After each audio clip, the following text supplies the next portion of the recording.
প্রায় কয়েক বছর পর কাকদের মেলা দেখছি। আলহামদুলিল্লাহ, এটাও আসলে শুকরিয়া আদায় করা উচিত, কারণ কাক হচ্ছে প্রকৃতির ঝাড়ুদার।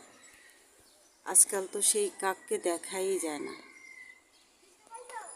মানুষ যে কতটা হিংস্র হয়ে গেছে যে আস্তে আস্তে ধীরে ধীরে প্রকৃতিটাকেই ধ্বংস করে দিচ্ছে।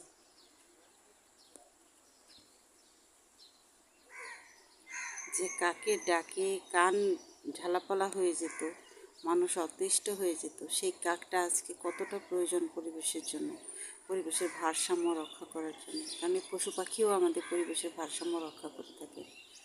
আর ধীরে ধীরে যখন এই পশু পাখিগুলো বিলীন হয়ে যাচ্ছে, সেক্ষেত্রে আমাদের পরিবেশের ভারসাম্যটা কোথায় এসে দাঁড়িয়েছে।